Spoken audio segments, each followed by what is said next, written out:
Laura Davelandé-Agbo, journaliste, animatrice, cinéaste à la retraite.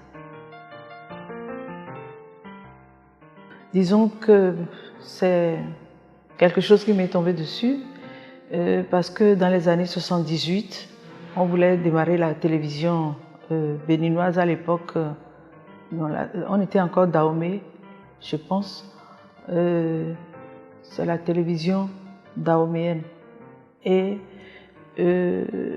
ils ont décidé de faire les choses un peu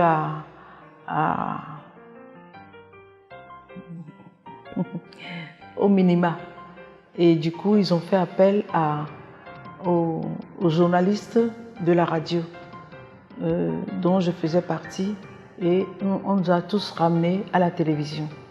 On était 3 femmes et puis des hommes.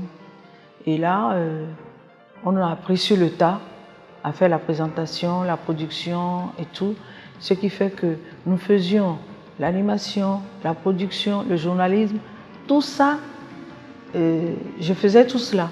On était vraiment très pris par cette histoire. Et puis moi, finalement, je n'aimais pas trop me faire voir. J'aime pas trop. Et j'ai décidé de passer un concours. Il y avait un concours pour devenir réalisateur. Je préfère être de l'autre côté de la caméra, pas devant la caméra.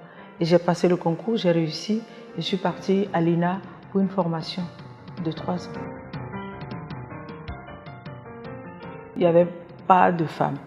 Mais être une femme formée, parce qu'avant, il y avait des cinéastes qui étaient formés en Russie, en Union soviétique. Et moi, j'ai été formée à Paris, donc il n'y avait pas de truc spécial. Moi, je trouvais que c'est quelque chose que je découvre parce que j'ai toujours été une femme de radio.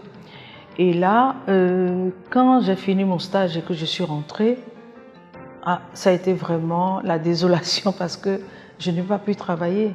Nous n'avions pas les éléments qu'il faut pour aller travailler. La politique prenait le pas sur les productions. Bon, je faisais la réalisation au studio, la réalisation TV au studio, mais aller réaliser, par exemple, sur le terrain, et c'était un peu difficile. J'ai été un peu découragée, mais j'ai essayé de faire quand même des documentaires. Je n'ai pas pu faire grand-chose avant de demander à aller à la retraite parce que j'en avais marre. Non, un documentaire qui m'a marqué, que j'ai fait et qui a fait pratiquement le tour du monde, c'est Culte en pays Marie, que j'ai eu à faire parce que avec la Révolution, je me disais qu'à un moment donné, tout ce qui concerne notre culture, les choses partaient un peu, quoi. Et j'ai dit, bon, je vais faire quelque chose qui va rester pour donner une place de choix à la culture. Et je suis très culturelle, j'adore tout ce qui est culture. Et je suis allée rester avec des féticheuses à Savalou. J'ai fait 1 semaine et j'ai réalisé un documentaire sur la vie des féticheuses. Je suis allée dans les couvents, j'ai interviewé des gens et j'ai découvert un monde extraordinaire que je ne connaissais pas et c'était vraiment bien. Le documentaire a eu beaucoup de succès. Les difficultés, non, en général, bon, c'est un métier extraordinaire, un métier qui vous pousse vers le haut, mais les difficultés, nous n'avons pas les difficultés à l'intérieur. Les difficultés, c'est souvent à l'extérieur, parce que les hommes avec qui nous travaillons, bon, ça va très bien. Mais c'est le regard des gens à l'extérieur. Ce regard-là, c'est pas tellement flatteur. Ils nous attribuent tellement de choses. Ils estiment qu'on ne se marie pas. Ils sont ceci. Parce que moi, j'ai gardé mon nom de jeune fille tout le temps pendant que je travaillais. Les gens n'avaient aucune idée du fait que j'étais déjà mariée j'ai des enfants, mais pour eux, non. Ils ne savent pas. Pour eux, je suis restée célibataire et peut-être pour faire la Numba, je ne sais pas trop quoi, mais nous étions très mal vus. Mais en même temps, les gens nous admiraient beaucoup. Et ce métier, surtout quand vous êtes une femme dedans, vous êtes très admirée et vous êtes très détestée. C'est les deux. Très admirée et très détestée. Mais non, on s'en fout un peu, quoi. C'est pas toujours facile. Surtout que tous les deux, nous sommes de la profession. Ce n'est pas toujours facile.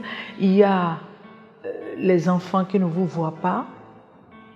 Et surtout quand nous avons démarré la télé, mon mari, lui, il avait fait un peu de réalisation.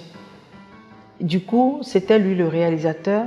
Et à l'époque, j'étais présentatrice. Nous étions tous les deux. Et comme c'est les débuts, on était tous les deux. Du matin, quand on quitte la maison, on ne rentre que le soir. Les enfants ne nous voient pas. Ils ne nous voient pas. Ils nous voient si rarement, à tel point que, à un moment donné, j'ai senti qu'ils nous en voulaient un peu. Mais bon, on s'en est sorti un peu. Une seule fois, il y a le grand qui m'a dit, on était en train de faire des courses pour la rentrée à Paris. Ils étaient à l'école à Paris. J'étais en train de faire des courses et puis je trouvais qu'il était un peu dérangé, il me dérangeait. J'ai dit, si tu n'arrêtes pas, je te fous mais une baffe. Il me dit, mais pour une fois qu'on te voit, pour une fois qu'on te voit, vraiment, tu vas nous laisser faire ce qu'on veut un peu, quoi. Là, j'ai vu que c'était fort, c'était fort. C'est des petites choses qui vous marquent. Si c'est à refaire, je ne referai plus comme ça. J'ai trouvé que nous avons donné plus d'importance à notre vie professionnelle qu'à notre vie de famille.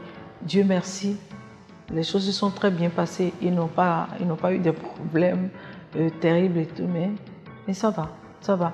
Mais le couple aussi, tant bien que mal, on s'en sort, on essaie de trouver des instants de liberté. Parce que vous ne pouvez pas être au travail ensemble et à la maison ensemble. Vraiment, nous essayons de trouver des moments de liberté et puis ensuite nous voyageons beaucoup.